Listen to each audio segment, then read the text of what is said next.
Confrontando a Satanás, parte 7, tu victoria sobre Satanás. Decíamos en la mañana que tú ya no peleas para tener la victoria. Esa ya la tienes. Solo lo que hace falta es que tú peleas porque necesitas decirle a Satanás de su derrota. Y muchas veces es lo que nosotros no logramos entender o captar. ¿Qué es lo que ya hizo Jesús en la cruz por mí? Y hasta dónde surgen esas consecuencias, o hasta dónde llegan esas consecuencias.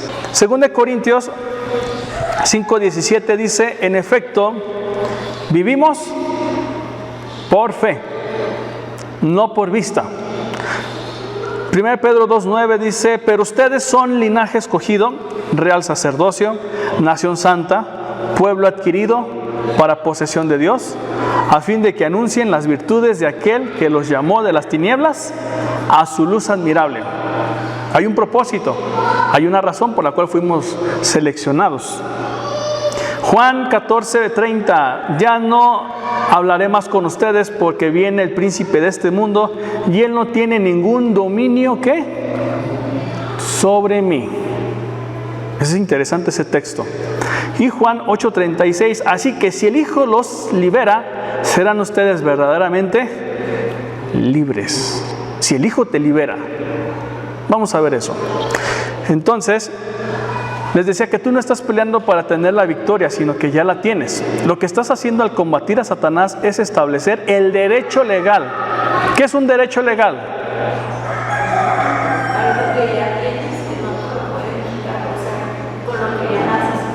Así es algo que ya lo tienes, ahí ya está ahí. ¿Qué es lo que hace falta? Que lo ejerzas, que lo uses. Y es lo que hemos venido hablando desde hace mucho tiempo. Ya está ahí, ya lo tienes. ¿Qué hace falta? Úsalo. Eso es lo único que hace falta.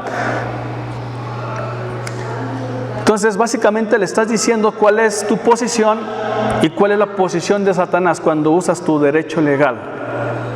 Esa posición no te la ganas, sino que Dios te la da por gracia.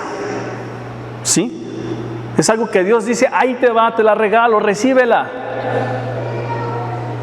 Pero muchas veces en el recibir, como que le dudamos y le pensamos, porque ¿a poco va a ser gratis? Yo creo que hay que hacer algo. Porque muchas veces, hasta humanamente hablando, nos sentimos un poco raros o incómodos cuando nos regalan algo sin que hayamos hecho algo, ¿verdad? Y ese es el problema. Que con Dios precisamente así funciona, te lo da. No te está diciendo si te lo mereces. No te está diciendo si te gusta, te está diciendo: esto es lo mejor que tengo para ti. Y en base a eso tú recibirlo o rechazarlo. La idea de Dios es que todo mundo venga a Él. Pero con esto tú le dices a Satanás: esta es tu posición, esta es la mía. Eso es lo que le estás diciendo. Por eso cantábamos: libre soy en Él, libre en verdad. Porque puede haber libertades ficticias o libertades condicionadas. Si haces esto eres libre, si haces esto te encadenas. Y no, una verdadera libertad no te cuarta. ¿Por qué? Porque ya el Señor te hizo totalmente libre. Pero también hay otros textos, hay otras actitudes que muchas veces decimos: no, era mejor vivir en Egipto porque allá me iba bien. Allá comía rábanos y comía pescado y comía muchas cosas. Era un esclavo, pero estaba contento. Estaba limitado, pero estaba feliz. Y cuando Dios te saca, empieza un procesito de muerte a vida para que tengas vida eterna. Pero eso el diablo trata de hacer ¿a dónde vas? Mira, qué horrible camino te están poniendo. ¿Han visto ustedes la película El progreso del peregrino o han leído el libro? ¿No? ¿Sí? Si no la han visto, ¿por qué no la podemos poner el siguiente domingo aquí para que la vean? Y podemos hacer un pequeño estudio. Digo, si quieren. ¿Por qué? Porque esa película precisamente refleja la parte natural del cristiano. La del progreso del peregrino. Han sacado como 3, 4. Pero ahorita la más moderna fue en el 2019. Y si quieren, La proyectamos y la comentamos. Jeremías 20:11 dice: mas Jehová está conmigo como poderoso gigante.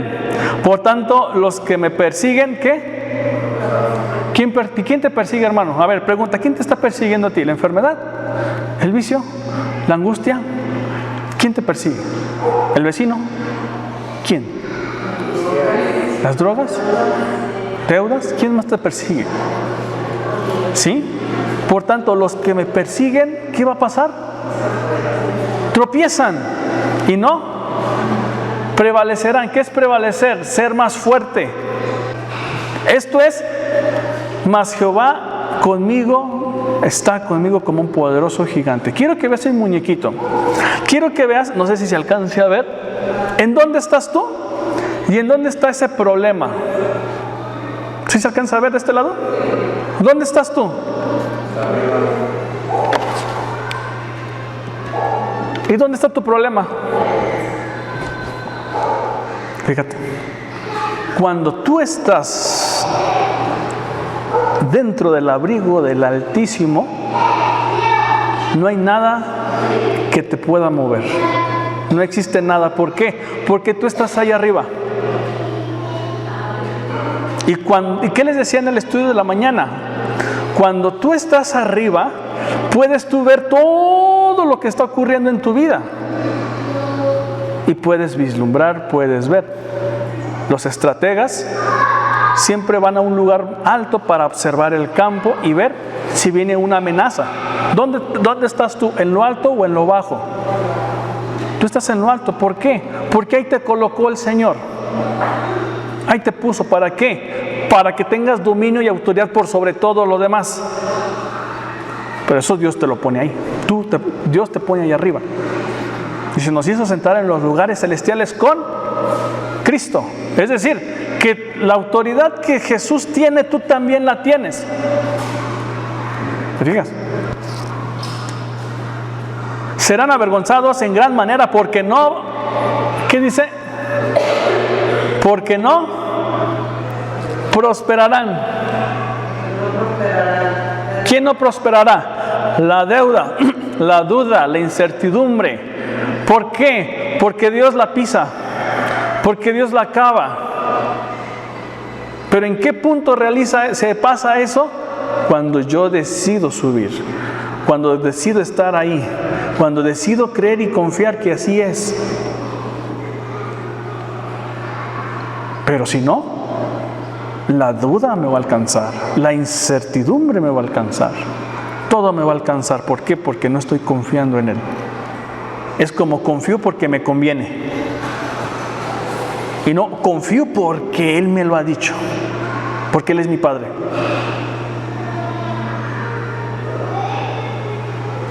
¿Sí me doy a entender? Si Jehová es tu Padre celestial, entonces, ¿por qué hay que dudar de Él? No hay razón. Tendrán perpetua confusión que jamás será olvidada. Entonces quiero que veas, ese es el muñequito Yud Hei Bab Hei, o el muñequito Jehová, por así decirlo, en letras hebreas. Y quiero, fíjate cómo está estructurado. Si ahí está tu Padre defendiéndote, cuidándote, pero no te bajes de ahí. Otra imagen que quiero que vean es esa. Ese es un arca, el arca de la alianza. El arca de la alianza básicamente es una silla, o tiene las dimensiones de una silla. Bueno, una silla de aquel tiempo. Vamos, es un trono. La palabra arca viene del hebreo caparot o caporet, que tiene muchas traducciones, pero de las que más resaltan son dos. Pónganme atención a esto. Significa cubrir. ¿Sí? Esa es una de las primeras, es cubrir. Cuando mataban a un becerro o a una vaca, agarraban la sangre y la colocaban aquí. ¿Sale? Ahí la colocaban. Los arcángeles que están a los lados estaban mirando esa sangre. Y en base a eso se hacía la expiación de pecados de todo el pueblo. ¿Sí? En base a eso ya el pecado de todo el pueblo quedaba cubierto y eran perdonados. Eso es cubrir. O mejor dicho, estamos levantando el pecado porque ya está puesto algo ahí. ¿Qué está puesto? La sangre. Entonces, dejamos la sangre ahí y levantamos el pecado. ¿Sí? Pero tiene otro nombre. Se llama trono de gracia. El arca también significa trono de gracia. ¿Recuerdan lo que dice Hebreos? Acerquémonos. ¿A dónde? Al trono de la gracia. ¿Para qué? A alcanzar misericordia. Ese es un asiento de Dios aquí en la tierra. Y ahí se sienta Dios, porque tiene las dimensiones de un asiento. ¿Sí? Del asiento donde tú estás, básicamente tiene esas mismas dimensiones, pero grandecita. Ese es el trono de Dios aquí en la tierra. Y ahí las personas allá agarraban, encontraban socorro y consuelo. El sumo sacerdote entraba. Pero tiene otro asunto más interesante, que ahí fue puesta la sangre de Jesús. Cuando Jesús muere, la sangre toca el arca y a ti te quita el pecado y luego los pecados que te vayas a cometer. Dice, si alguno hubiere pecado, abogado tenemos. ¿Por qué? Porque esta sangre no se quita, porque esta sangre es perfecta, es más perfecta que cualquier sacrificio. Entonces, por eso es tan importante Jesús en nuestra vida, porque es el único que nos limpia de todo pecado. Y no tan solo eso, sino que Dios ya no ve tu pecado. ¿Qué es lo que está viendo? Los angelitos representan la divinidad. ¿Qué están viendo? La sangre. ¿Qué están viendo? Ya se pagó un precio. Entonces, ya no el Señor ve tu pecado. Ve lo que Jesús hizo a través de ti, limpiarte y perdonarte. Por eso ya eres libre en verdad. Por eso ya no hay algo que ataque a tu conciencia de decir, él es un pecador, no puede ser, es un inútil. Ya no existe eso en la mente de un cristiano. ¿Por qué? Porque ya el Espíritu te trae una nueva mentalidad. ¿Sí me estoy dando a entender? Por eso el cristiano no tiene permitido decir, es que no puedo. Porque eso ya lo hizo Jesús en la cruz. Por eso los querubines, están viendo esa sangre. A ti ya no te ven, están viendo esa sangre que fue pagada. ¿Y para qué tanto rollo? ¿Para qué tanto de esto? Perfecto. ¿Quién está sentado en el trono? Vamos a dibujarlo con palitos y piedritas. ¿Sí se alcanza a ver? Es una carita feliz. ¿Sí? Vamos a pensar que ahí está la presencia de Dios, Dios Padre, ¿sale? Esa carita es Dios Padre, ¿sí? Está sentado en el trono. Acerquémonos al trono de la gracia para hallar oportuno socorro. ¿A quién? A Dios. ¿Dónde está Cristo? Sentado a la diestra del Padre. ¿Y dónde está usted? A la diestra del Hijo. Ahí está usted. ¿Te fijas dónde estás tú? ¿Te fijas que el único que tiene acceso a ese lugar perfecto eres tú y nadie más? Ese lugar que inclusive Satanás defendía, no podía sentarse. A ese lugar donde Satanás era el encargado, pero no podía sentarse. Y Jesús te dice, siéntate conmigo. Ahí estás.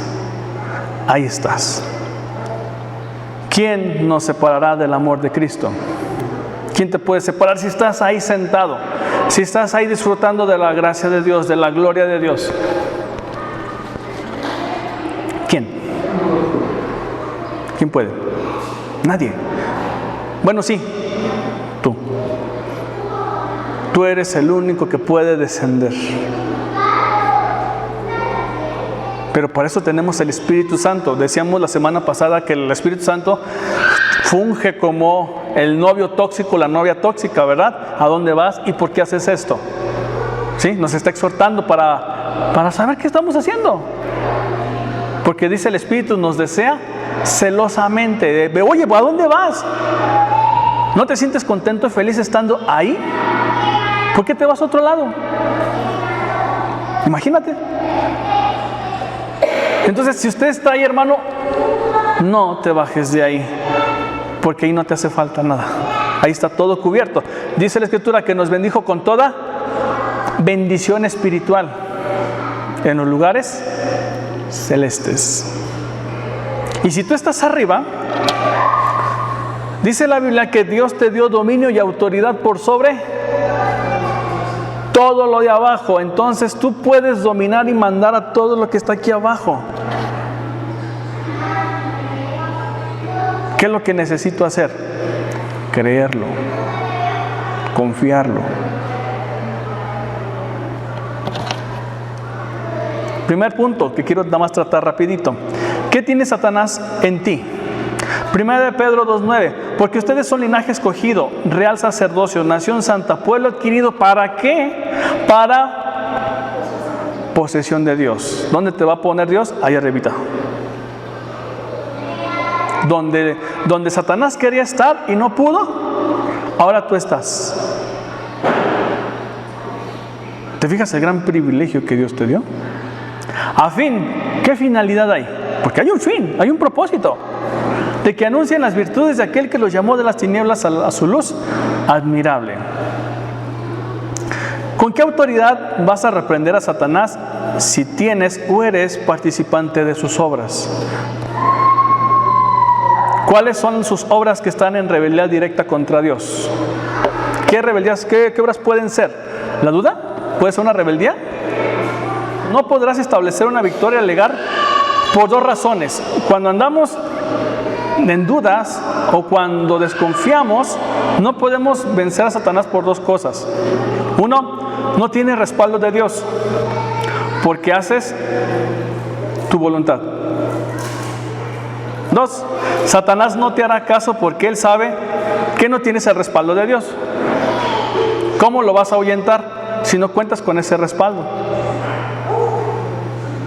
¿Por qué? Porque seguimos practicando sus obras. ¿Cuáles son sus obras? De muerte. Ya no puedo, es que no me sale, es que soy un inútil, es que esta enfermedad, es que esta adicción no me deja.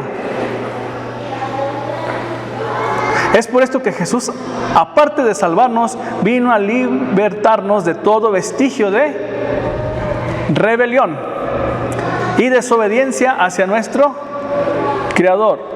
Entonces imagínate, cada vez que tú desobedeces, que tú dudas, que pones en tela de juicio una voluntad de tu Creador, ¿cómo se pondrá Dios? ¿Cómo se pondrá el Espíritu Santo? ¿Y cómo se pone Satanás? Por eso vino Jesús, para eliminar todo vestigio, eliminar toda rebeldía. Por eso tenemos el Espíritu Santo, para enseñarnos cómo. Para que anunciemos las virtudes de aquel, de lo que ha hecho. ¿Qué ha hecho Dios en tu vida? Eso es lo que tienes que anunciar. ¿Qué Dios ha hecho en tu vida? ¿Sí? Porque el asunto es que tú anuncies lo que Dios te ha dado. Y no me refiero a salvación, vida eterna. ¿Qué más te ha dado? Que es parte fundamental. Pero ¿qué más te ha otorgado el Señor? ¿De dónde te ha sacado? ¿Qué te ha quitado? ¿Qué te ha añadido? Reflexiona poquito. Entonces, en base a eso, podemos elaborar una estrategia para poder decir, bueno, si yo tengo dudas, ¿qué voy a hacer para no dudar? Si tengo tal enfermedad, ¿qué voy a hacer para que esa enfermedad no avance? Les puse ahí, una cosa es oír lo que tengo y otra cosa es aceptar lo que yo tengo. ¿Sí me va a entender? Ejemplo, yo escucho que tengo cáncer, que tengo sida, que tengo diabetes, que tengo tal X enfermedad. Ok, está bien. Pero otra cosa es que yo acepte ese diagnóstico. Y después de aceptar ese diagnóstico, me pongo a llorar, me pongo a chillar. También es válido, ¿por qué no? Pero después de eso, ¿qué? Después de aceptar un diagnóstico, ¿qué hago? ¿Sí? Ya le grité a Dios. Sí, ya lloré. Sí, ya me enojé. Sí. ¿Y después qué? ¿Qué procede? ¿En qué punto está actuando esa fe verdadera? ¿En qué punto está actuando el hecho de que tú ejerzas autoridad sobre X y o tal enfermedad. ¿Sí me estoy dando a entender? ¿O más o menos? Jesús resucitó muertos y aún a pesar de eso murieron. Jesús resucitó a Lázaro. No dice que se haya ido al cielo. ¿Qué pasó con Lázaro? Se volvió a morir. ¿De qué sirvió Jesús? ¿Habrá servido de algo que Jesús haya sanado algo y posteriormente estarían enfermos?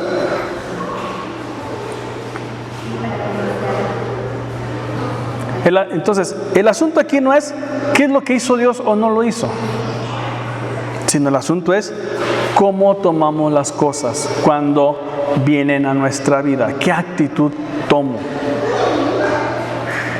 ¿Qué procedo a hacer? ¿Empiezo a orar? ¿Me empiezo a desvanecer? ¿Empiezo a reaccionar? ¿Qué hago? Ese es el asunto. ¿Qué hago? Y cuando mi mente está llena del Señor, cuando está llena del Espíritu Santo, yo tengo que entender y traer todo eso a los pies del Señor. ¿Por qué? Porque tengo la mente de Cristo. Debería de tener la mente de Cristo. ¿Sí?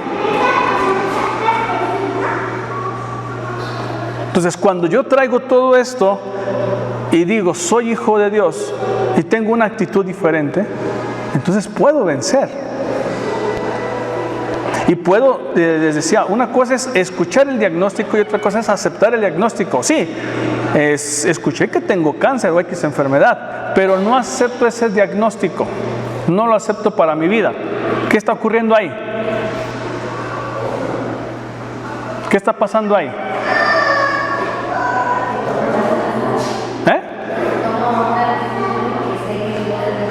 Tomas una actitud diferente. ¿Por qué? Porque sabes quién eres en Cristo. Imagínate, volvemos al ejemplo. Imagínate a Jesús siendo tentado por el maligno. Tengo hambre. No necesariamente tenía que venir Satanás para que pudiera ser tentado. Tenía hambre y en ese momento hubiera podido hacer pan. ¿Qué problema había? Pero tenía que venir Satanás para mostrarnos esa dependencia absoluta de Dios a pesar de las circunstancias. ¿Qué aprendo ahí? ¿Qué aprendo de Jesús en momentos difíciles? Cuando Él está en un momento difícil, cuando está en un momento débil, ¿qué aprendo? ¿Qué actitud tomo? ¿Qué actitud tomó Jesús? Por eso necesitamos tener nosotros la mente de Cristo. Entonces, cuando yo estoy ahí, en esa arca o en ese trono de gloria, cuando estoy ahí, en relación al Hijo y en relación al Padre, dice así que si el Hijo los libera, serán ustedes verdaderamente libres. Si el Hijo te está liberando, verdaderamente serás libres. Quiere decir que puede haber una libertad que te esté coartando. Si tú haces esto, no vas a ser libre. ¿Y qué es lo que Dios quiere? Que seas totalmente libre.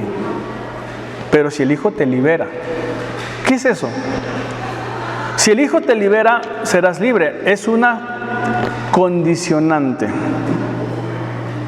para que tú tomes una decisión basada en lo que Jesús dice. Serás verdaderamente libre. ¿Usted qué quiere ser? ¿De qué quiere ser liberado? Ponle ahí.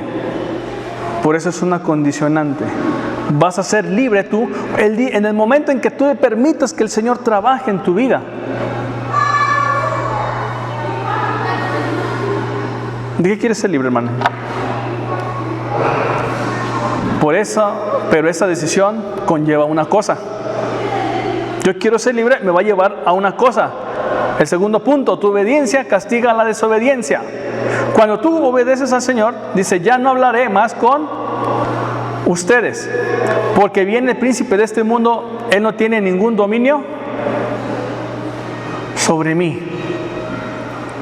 ¿Por qué Satanás no tenía dominio sobre Jesús? ¿Por Porque Él no tenía dominio. Yo no puedo decir, es que era Dios. Tenemos un gran problema entonces. Porque podía usar su naturaleza divina y después la naturaleza humana cuando le conviniera. Y sin embargo la Escritura dice, y estando en la condición de hombre se humilló a sí mismo, haciéndose obediente hasta la muerte de cruz. ¿Se fijan? Hasta el grado que alcanzó el Señor.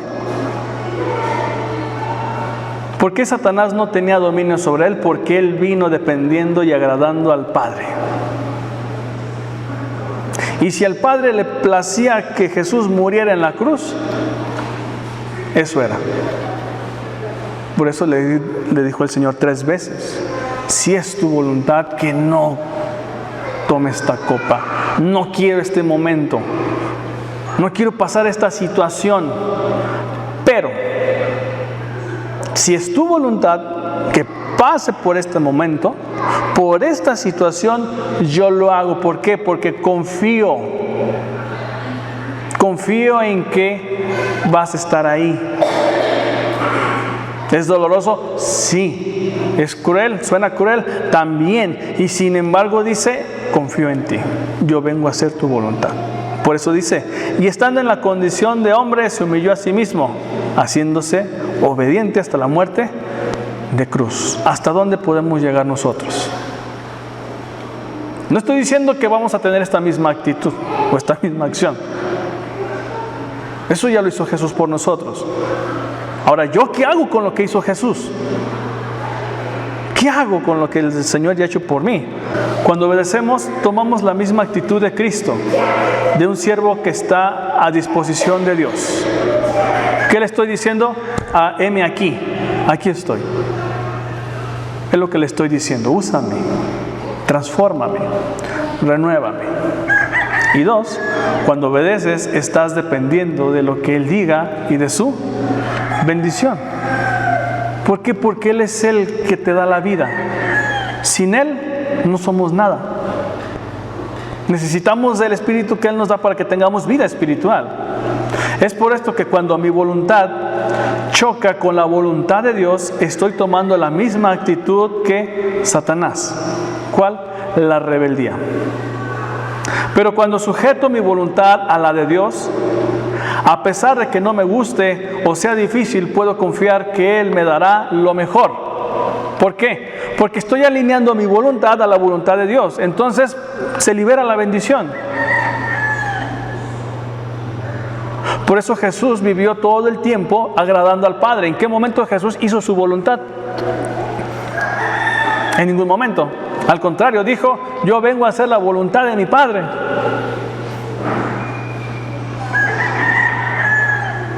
Ojalá pudiéramos decir eso, yo estoy haciendo la voluntad de mi Padre. ¿Cuál es la voluntad de mi Padre? Que no dude. ¿Cuál es la voluntad de mi Padre? Que esté feliz. ¿Cuál es la voluntad de mi Padre? Que tenga paz en mi corazón. ¿Cuál es la voluntad de mi Padre? ¿Cuál es la voluntad del Padre en tu vida? Pregúntate. ¿Cuál es la voluntad del Padre en tu vida? Y cuando haces que tu voluntad se someta a la de Dios, entonces sí, Satanás no tendrá dominio sobre ti. ¿Por qué? Por eso Satanás no tenía control sobre Jesús. ¿Por qué? Porque estaba haciendo la voluntad del Padre. Cuando tú haces la voluntad del Padre, ya Satanás, ¿con qué te tienta?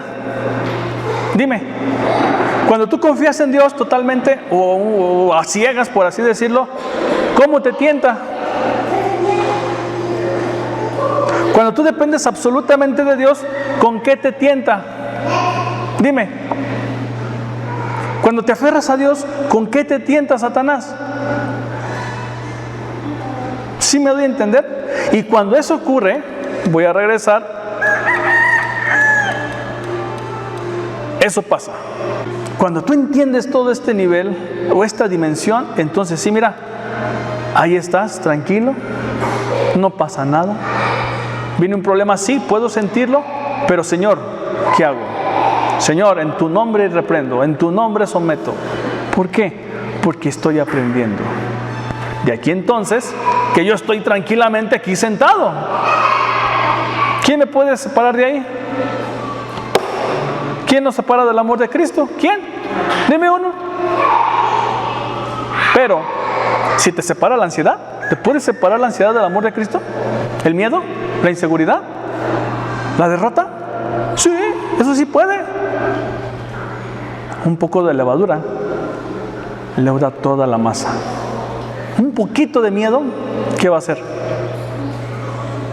Un poquito de duda, un poquito de rencor, un poquito de ansiedad, ¿qué va a ocurrir? Por eso, estando ahí, no es porque seas perfecto, es porque estás aprendiendo a depender de Dios. Eso se llama madurez espiritual. Cuando vamos creciendo en espiritual.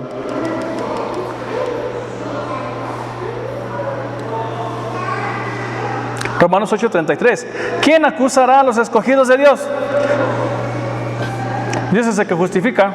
¿Quién es el que condena? Cristo es el que murió. Si más aún, el que resucitó, el que además está a la diestra de Dios y el que también intercede. ¿Por quién? Por ti. Entonces, ¿en qué momento Satanás va a tener dominio y control sobre ti? No puede, a menos que tú se lo permitas. A menos que tú digas, éntrale. Entonces sí. Si ya sabes tu posición de hijo de Dios, no cedas lugar al diablo o a sus ataques, sino fortalécete en el poder del Señor y Él hará. Este es un canto de, oh, ven, ven y deleítate en el Señor, y Él te concederá las peticiones de tu corazón. Confía solo en Él y Él te dará. Espera solo en Él y Él hará. Oh, ven, ven y deleítate en el Señor, y Él te concederá las peticiones de tu corazón. Confía solo en Él y Él te dará. Espera solo en Él y Él hará. ¿Qué tengo que hacer?